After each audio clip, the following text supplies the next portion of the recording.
Kabanata 861. Sa oras na ito, malinaw na alam ng tatlong hurado at mga master ng akademya sa plataporma sa unang palapag ang nangyari at seryosong nag-uusap sila.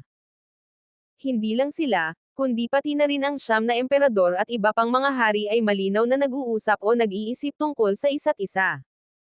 Malinaw na alam ng mga taong ito ang susi dito. Ang pangitain sa kawalan ay lalong naging matindi. Paminsan-minsan, isang malaking lugar ng kalawakan ang nagpapakita ng mga palatandaan ng pagguho. Bundok na walang hanggan. Naisip ni Zephyr ang pangalang hindi nila maiwasang isigaw, kaya naman na-curious siya. Narinig na niya ang tungkol sa Immortal Mountain. Sa katunayan, imposibleng hindi nila alam ang tungkol sa Immortal Mountain sa Holy City of Cloud. Ang Immortal Mountain ay isang kahanga-hangang bundok. Hindi pa kasama rito ang matagal na nitong pag-iral, marami pang ibang mahiwagang bagay. Siyempre, narinig pa lang ni Zephyr ang pangalang ito, ngunit hindi nila ito gaanong alam.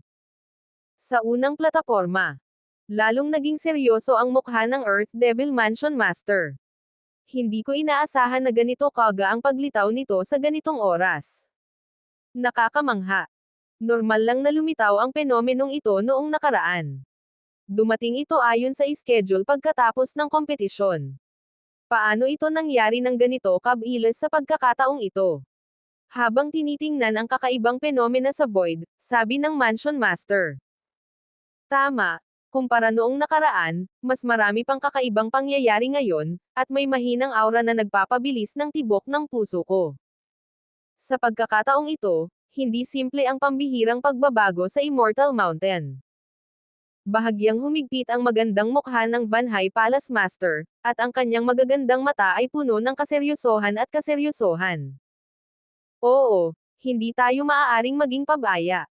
Dahil lumitaw ang kakaibang fenomenong ito, nangangahulugan ito na paparating na ang oras ng pagbubukas. Sa oras na ito, maaaring tumigil na ang kompetisyon. Malamig na sabi ng matandang itim na demonyo. Oo, sayang naman at walang bagong disipulo sa antas emperador sa pagkakataong ito. Nakakalungkot naman. Walang magawang sabi ng Mansion Master. Wala namang dapat pang hinayangan. Kapag nakapasok na sila sa lugar na iyon, magpapatuloy ang labanan. Bukod pa rito, hindi lang ito basta-basta magiging ganito. Matapos nating mawala ang ating paghatol, walang dod ang magiging mas malungkot ang labanan. Sa oras na iyon, tawa. Natatakot ako na hindi lang parami ng parami ang mamamatay, kundi pati na rin ang bilang ng mga disipulo sa antas ng emperador ay tiyak na magbabago. Ang boses ng matandang itim na demonyo ay hindi pangkaraniwang mapanglo at may dalang isang umaasa at masamang aura. Tumanggo ang amo ng Earth Evil Manor. Pagkatapos ng maikling diskusyon, tumanggo ang Van High Palace Master at ang Old Black Demon sa mga Academy Master at nagsimulang mag-usap. Di nagtagal, nagkasundo sila. Habang ang mga disipulo ng investiture stage ay nagtataka pa ring nagtitinginan, sa wakas ay natapos na rin ang diskusyon ng mga eksperto sa unang plataporma. Lahat. Dahan-daang umalangaw-ngaw ang boses ng amo ng Earth Devil Mansion. Tapos na ang kompetisyon. Habang binibigkas ang mga salitang ito, hindi napigilan ng lahat ng mga disipulo ang magpakita ng pagkamangha. Tapos na. Paano nangyari iyon? Bakit ang bilis naman matapos? Oo, hindi ko pa nagagamit ang aking kakaibang kakayahan. Paano ito natatapos ng ganito? Maaabot ko na ang trono ng hari. Malinaw na hindi patas sa atin kung tapos na ito. Sa sandaling iyon, umalangaw-ngaw ang mga salitang ito. Agad na sumiklab ang isang malaking kaguluhan. Maraming disipulo ang nagngalit at sumigaw sa pagkadismaya. Ang walang ingat na pag-uugaling ito ay malinaw na isang bagay na hindi nila matanggap dahil sa desisyong ito. Kabanata 862. Isang malamig na hadjejek ang narinig. Ang tunog ay parang hindi mabilang na matatalas na mahahabang karayom na walang awang tumutusok ng malalim sa kaluluwa ng lahat. Isang matinding puwersang nagbubuklod at pumipigil ang agad na kumalat. Lalo na't nagulat ang ilan sa mga disipulong sumisigaw, nabasag ang kanilang mga eardrum at lumabas ang dugo mula sa mga sulok ng kanilang mga bibig. Halata na ang malamig na pagsinghot na ito ay nakakalat sa iba't ibang direksyon at ang kapangyarihan nito ay iba rin. Gayunpaman, ang ganitong uri ng pagkontrol sa enerhiya ay naging sanhi ng pagbabago ng ekspresyon ng isang tao. Tapos na ang kompetisyon ngayon. Tungkol naman sa dahilan, ipapaliwanag ito sa iyo ng iyong master at ng Academy Master. Dumilim ang mukha ng matandang itim na demonyo habang malamig siyang nagsasalita. Maliwanag na sa kanya nang galing ang malamig na sanggol kanina. Tungkol naman sa banal na liwanag na nasa iyo, napakahalaga nito. Ngayon, nagsimula nang magpakita ang tungkulin nito. Susunod, iaanunsyo ko ang kwalipikadong tao. Naguluhan si Zephyr sa mga sinabi niya. Dahil tapos na ang labanan, tila ang banal na liwanag ay epektibo lamang sa may-ari, tama ba? Gayunpaman, mula sa mga salita ng matandang itim na demonyo, naramdaman niya na ang mga bagay ay hindi kasing simple ng inaakala niya. Habang isa-isang tinawag ang mga pangalan ng lahat, tinawag din si Zephyr. Hindi lang iyon, pati na rin ang mga pangalan ni Zephyr at iba pa ay sinundan ng pangalan ng The Academy. Nakita ito ng malinaw ni Zephyr. Sa mga disipulong ito at sa mga akademya na hindi nabanggit, parehong kakilakilabot ang hitsura ng mga disipulo at mga guro ng akademya. Maaari kang maging hindi kumbinsido. Maaari mong sabihin na mayroon kang kakaibang kasanayan na hindi mo pa nagagawa, ngunit sa kasamaang palad, hindi lahat ay magiging kasing ayos ng iniisip mo. Sa tingin ko, alam ng lahat ng master ng akademya ang mga sinasabi ko. Ang mga patakaran ay mga patakaran. Dahil tayo ang mga hukom, tayong tatlo ang mga patakaran. Kaya naman, iminumungkahi namin sa bawat disipulo na mapipili. Ikaw ay napakaswerte at napakaswerte. Ang dahilan nito, kapag bumalik ka sa tirahan ng iyong akademya, may magpapaliwanag nito sa iyo. Wala akong responsibilidad na ipaliwanag ito sa iyo. Hindi ko inaasahan na lilito ito ng maaga. Bulong ni Vince Scheidt. 2 beses na siyang sumali sa Royal Battle, na siyang pangalawang beses na, kaya malinaw na alam na niya ang nangyari. Senior brother, anong nangyayari? Habang nakatingin kay Vince Scheidt, hindi napigilan ni Zephyr ang pagkunot ng noo at pagtatanong. Kakaiba talaga ang mga sinabi ng matandang itim na demonyo at hindi niya maintindihan. A Mortal Mountain. Ang ekspresyon sa mukha ni Vince Scheidt ay naging hindi pangkaraniwang seryoso habang mabagal siyang nagsasalita. Bundok na walang hanggan. Bahagya siyang kumunot ang noo. Gaya ng inaasahan, ang bagay na ito ay may malapit na kaugnayan sa Immortal Mountain. May isang lihim na kaharian sa Immortal Mountain, at pinaglalaban namin ang trono para magkaroon ng pagkakataong makapasok dito. Ang lihim na kaharian na ito ay matatagpuan sa Immortal Mountain, kaya tinatawag itong Immortal Secret Lands. Kung gusto mong makapasok doon, dapat mong gamitin ang Divine Light bilang pundasyon. Nang sabihin niya ito, tumingin si Vince Scheidt kay Zephyr gamit ang kakaibang mga mata. Isa pa, kung ang tindi ng banal na liwanag sa aking katawan ay umabot sa isang tiyak na antas, may kinalaman ito sa kung gaano karaming disipulo ang pinasok ng akademyang ito. Junior brother, ang banal na liwanag sa iyong katawan ay pangalawa lamang sa mga disipulo sa antas emperador at ang nangungunang figure sa iilang disipulo sa antas hari. Kaya naman, sa pagkakataong ito, ang bilang ng mga disipulo na maaaring pasukan ng ating walang hanggang akademya ay tiyak na lalampas sa nakaraang pangkat. Nakapasok na ba ang ating mga disipulo sa Supreme Peak noong nakaraan? Nagtatakang tanong ni Zephyr. Kabanata 863. Oo, pero isa lang ang nakapasok. Sa pagsasalita nito, halatang naging medyo hindi natural ang mukha ni Vince Scheidt. Mula sa mukha ng kabilang panig, alam na ni Zephyr ang dahilan. Kung tama ang kanyang hula, ang huling disipulo na pumasok ay malamang isang disipulo na hindi maaaring tawaging panganay na kapatid, si Douglas Jean. Habang iniisip ang sinabi sa kanya ni The Way Hubs ng gabing iyon, sa wakas ay naintindihan ni Zephyr. Malinaw na ang undestructible flower na hiniling sa kanya ni The Way Hubs na hanapin ay umiiral sa lihim na lupain. Di nagtagal, lahat ng mga disipulo ay inilabas na ng mga matataas na opisyal ng The Academy. Bumalik sila sa tirahan ng The Academy. Maliban sa ilang mga disipulo na malubhang nasugatan, lahat ng pinakamahuhusay na tao sa Royal Battle ay tinawag sa isang malaking bulwagan ng pagpupulong.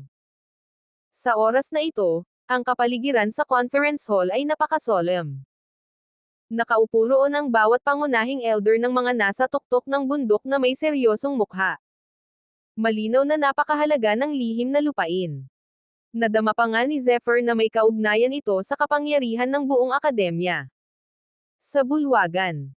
Nakaupo sa pangunahing upuan na may puting-puting buhok at balbas, pinaikit ni Yuanzi ang kanyang mga mata na parang may iniisip. Nang lumitaw si Zephyr at ang iba pa. Biglang lumuwag ang ekspresyon ng lahat. Maging ang mukha ni Yuanzi ay bahagyang gumalaw, na nagpapakita ng isang mahinang ngiti. Sa pagkakataong ito, dahil sa paglitaw ni Zephyr, nagpakita ang The Boundless Academy at nagkaroon ng isang disipulo sa antas hari. Ito lamang ay sapat na upang maging tanyag ang The Boundless Academy ng ilang panahon, lalo na ang natatanging pagganap ni Zephyr. Dahil nandito na ang lahat, hayaan ninyong ipakilala ko muna ang kahalagahan ng bagay na ito. Habang nakatingin sa karamihan, dahan-daang dumilat ang tila maputik na mga mata ni Yuanzi at sinabi sa malalim na boses. Habang lumilingon siya sa paligid, ang kanyang mga mata ay sa wakas ay nakatuon kay Zephyr, at pagkatapos ay muling lumitaw ang isang ngiti sa sulok ng kanyang labi. Sa tingin ko ay may kaunting pag-unawa na kayong lahat sa paggamit ng Royal Battle. Sa pagkakataong ito, hindi lamang ito para subukan ang lakas ng iba't ibang disipulo ng mga akademya, kundi para rin itong patunayan sa mga disipulo ng The Academies. Siyempre, ang pinakamahalagang bagay ay ang malinaw na maunawaan ang lakas ng iba't ibang The Academies sa labanang ito. Maikli lang ang mga sinabi ni Yuanzi, pero nilinaw na niya ito sa focus. Napakahalaga ng lahat ng ito sa akademya, ngunit may isa pang dahilan at ang pinakamahalagang dahilan din. Iyon ay ang manalo ng magandang ranggo sa labanang ito para sa trono. Direktang nakakaapekto ito sa bilang ng mga taong papasok sa lihim na rehiyon. Nang sabihin niya ito, medyo natuwa ang tono ng boses ni Yuanzi. Sa palagay ko ay hindi magiging masyadong malinaw ang mga disipulong unang lumahok sa labanan para sa trono sa Immortal Secret Land. Pagdating sa Immortality Secret Land, ang mga mukha ng mga nakapalibot na disipulo at maging ang mga elder ay nagsimulang bahagyang magbago. Malinaw na napakahalaga ng Immortality Secret Land. Ang Ethereal Land ay walang hanggan at misteryoso. Natatakot ako na baka hindi ito maunawaan ng isang martial arts cultivator habang buhay pa siya. Natatakot ako na baka hindi maranasan ng isang martial arts cultivator ang mga lugar tulad ng mga lihim na lupain, dimensyon, kalaliman, impyerno, at iba pa. Ang tinatawag na lihim na lupain ay maaaring tawaging isang pagsabog ng maliit na mundo o kalawakan. Mayroong walang katapusang mga hindi alam at kayamanan na nakatago dito. Lahat ng uri ng espiritual na kayamanan, lahat ng uri ng kayamanan, at maging lahat ng uri ng benepisyo sa martial arts ay nakatago rito. Ito. Ang lihim na lupain. Kabanata 864. Sa pagsasalita tungkol dito. Mukhang nasasabik ang ilan sa mga nasa matataas na antas, lalo na ang mga disipulo na labis na nasasabik. Ang Immortal Mountain ay isang sinaunang banal na bundok. Ito ay isinilang na mas matanda kaysa sa Cloud Sacred City, at ito ay umiiral noong panahon ng dinastiya. Ang banal na bundok na ito ay medyo misteryoso. Pagkatapos ng daan-daang libong taon, hindi ito nagbago. Kahit na ito ay ang pagbabago sa mundo o ang shuttle sa pagitan ng araw at buwan, hindi ito gumagalaw. Lumilitaw din ang pangalan ng Immortal Mountain dahil sa misteryo ng Immortal Mountain. Pagkatapos ng mahabang panahon ng paggalugad, may isang taong nakatuklas sa lihim na lugar ng Immortal Mountain. Ang lihim na lupain ay lumilitaw kada 10 taon at pagkatapos ay nawawala, naghihintay na lumitaw itong muli sa susunod na 10 taon. Ito rin ang dahilan kung bakit namin ginaganap ang Royal Battle. Tanging ang mga akademya na may mataas na ranggo ang kwalipikadong makapasok sa Immortal Secret Land. Dahan daw ang bumuga ng hangin si Yuanzi, at pagkatapos ay unti-unting nanliit ang kanyang mga mata. Unti-unting kumakalat ang hininga ng matanda, na para bang makakatulog na siya. Sa pagkakataong ito, ang pagganap ni Zephyr ay talagang kahanga-hanga. Hindi, higit pa ito sa aking imahinasyon. Bata, napakagaling mo. Tumingin si Yuanzi kay Zephyr nang nakangiti at bumantong hininga. Hindi nagsalita si Zephyr, ngunit naramdaman niya ang isang matalim na liwanag na tumama sa kanya. Kahit hindi nag-iisip, alam niyang si Jindy lang ang kayang maglabas ng ganoong aura. Bagamat tila walang ginawang kakaibang galaw si Jindy, nasaksihan na ni Zephyr ang kanyang nakakatakot na pagpatay. Maliwanag na hindi hamina ang sama ng loob ni Jindy kay Zephyr. Sa harap ni Yuanzi, nang ahas pa si Jindy na pumatay ng ganito. Sapat na iyon para ipakita kung gaano kamahal ni Yuanzi ang kanyang disipulo. Sigurado si Zephyr na kahit patayin talaga siya ni Jindy, maaaring hindi siya mapaparusahan ni Yuanzi. Kailangan ko pa ring umasa sa sarili ko. Habang bahagyang nanliit ang kanyang mga mata, ang bibig ni Zephyr ay kumurba na parang nagmumura. Hindi bukas sa maraming tao ang Immortal Secret Land. Sa tuwing papasok kami rito, mayroong mahigpit na paghahati. Ang academy na may disipulo sa antas emperador ay maaaring magdala ng 20 katao. Ang academy na may disipulo sa antas hari ay maaaring magdala ng 10 disipulo. Ibig sabihin, sa pagkakataong ito, ang buong The Boundless Academy ay maaaring magdala ng 30 pang disipulo. Pagkatapos ng paliwanag na ito, naunawaan din ni Zephyr ang kahalagahan ng banal na liwanag. Malinaw na kapag ang banal na liwanag ay umabot sa isang tiyak na antas, ito ay kwalipikado na pumasok sa lihim na rehiyon ng immortalidad. Kapag ang banal na liwanag ay umabot sa isang napakataas na antas, ito ay gaganap ng mas malakas na papel. Sa tuwing papasok ka sa lihim na lupain ng immortalidad, iba't ibang bagay ang iyong makakasalubong. Kapag nakakuha ka ng maraming kayamanan o oportunidad, ito ay magiging isang magandang pagkakataon para sa buong akademya na umunlad. Lahat ng mga disipulong papasok sa lihim na lupain ay may karapatang ibigay ang anumang makukuha mo. Siyempre, bibigyan ka ng akademya ng malaking kabayaran. Sa paliwanag ni Yuanzi, agad na naunawaan ni Zephyr at ng iba pa ang maraming koneksyon sa pagitan ng Immortality Secret Land at ng Royal Battle. Kabanata 865. Ngayon, sino pa ang may sasabihin? Habang nakatingin sa karamihan, dahan-daang nagtanong muli si Yuanzi. Senior Brother Academy Master, mabuti na lang at mayroon pang isa pang king level existence ang ating academy ngayon. Gayunpaman, kahit na may 10 kandidato pa, hindi natin sila maaaring sayangin. Pagkatapos magsalita ni Yuanzi, isang malamig na boses ang lumabas na nagpakunot ng noo kay Zephyr. Ang nagsalita ay walang iba kundi si Ethan Klein, isang elder ng Horizon Peak. Mula sa mga sinabi ng kabilang panig, tila ba naramdaman ni Zephyr na may mali. Junior Brother Ethan Klein, ano ang gusto mong sabihin? Habang nakatingin kay Ethan Klein, nagtanong si Yuanzi nang hindi nagbabago ang mukha. Sa pagkakataong ito, bahagyang ngumiti si Ethan Klein.